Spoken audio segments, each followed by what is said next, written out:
Farmageddon in Dublin, Ireland is now in the books. It's Iowa State coming on top with a 24-21 victory over Kansas State. Wildcats tried to make a comeback, scored 14 points in that fourth quarter, but overall the Cyclones, who numbers-wise, as you look at things, might not really seem like they would be the winner, but in the end, it is the Cyclones who take that spread and money line as well. The under-hitting also in this game. Week 0, a pivotal game of Big 12 play, is now behind us. Well, we are getting in front of the conversation and bringing in our college football expert, Tom Fornelli. And, Tom, you see that final score, 24-21, Iowa State coming out on top. The numbers don't really tell the story because it is a win for the Cyclones despite passing for only 183 yards. Your overall thoughts of this game played across the pond in Ireland? I mean, that was a Big 12 football game. That's exactly what you've come to expect from this conference, in that none of these teams are really that much better than the rest of the league, which often leads to very close and exciting games in the fourth quarter that come down to the final few drives, and we saw it in this game.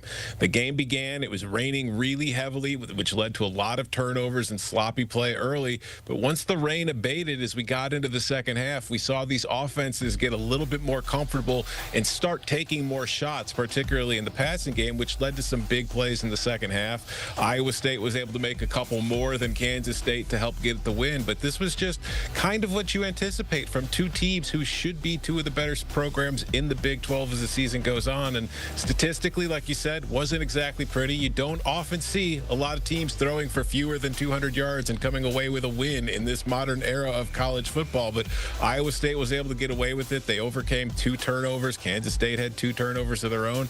Wasn't the prettiest game. It usually is kind of ugly in the first game of the season for everybody, but it was a fun, entertaining game at the end. I really enjoyed it. Yeah, they had to re-put the lines on the field at times during the game because of all that rain going on there, leading to just sloppy play. I want to ask you about Avery Johnson, because from a star power standpoint, probably going into this game, everybody was looking at him. The stat line on him: completed 20 of his 30 passes for 273 yards and 2 touchdowns. Obviously, he did not do enough to get the win there for Kansas State, but just his play in general, what did you think of it? Yeah, if you're looking for a silver lining, if you're Kansas State, obviously you're upset you lost this game. But watching Avery Johnson play today, he felt a little more refined as a passer than I think we saw for most of last season. Like last year, he had some truly bad games, particularly in Kansas State's losses. This year, we've already seen that trend flip on its head because he played well in Kansas State's loss. So going forward, you would hope that that's going to lead into better games and better performances and better results for Kansas State, because there were a couple big plays, including that 65-yard touchdown in the second half to immediately answer Iowa State's. That, you know, they took advantage of a blown coverage on the first touchdown pass. But the thing that you saw was on the second touchdown, he began rolling out to his left, which caused the defense to freeze, particularly the defensive backs who came up because they had to fear Avery Johnson and his legs and his ability to scramble. And he took advantage of it and just flipped a little pass over him to his receiver down the sideline for the touchdown. So those are the kind of plays last year that he wasn't really making. When he had those opportunities, he would miss those throws. And going back and watching this game today, there was really only one throw that I thought that he had that he, completely missed. Other than that, they weren't perfect. He could have made some better decisions, and he didn't really have the kind of overall impact that you want to typically see from him with his legs, although he had some nice runs. But all in all, I think this was a very encouraging start for Avery Johnson. And if Kansas State wants to recover from this, get to the Big 12 championship, and maybe get to the playoffs, this is the kind of game they're going to need every single week from Avery Johnson. Yeah, Kansas State was the slight favorite going into this one. Iowa State, though, of course, coming out on top. And, of course, they are the team that did play in that Big 12 championship game a year ago against Arizona State. They got blown out in that game. But I want to ask you now about Iowa State. When you look at them getting this win, how do you feel about them going forward and their chances to be able to repeat and make at least another appearance in the conference title game?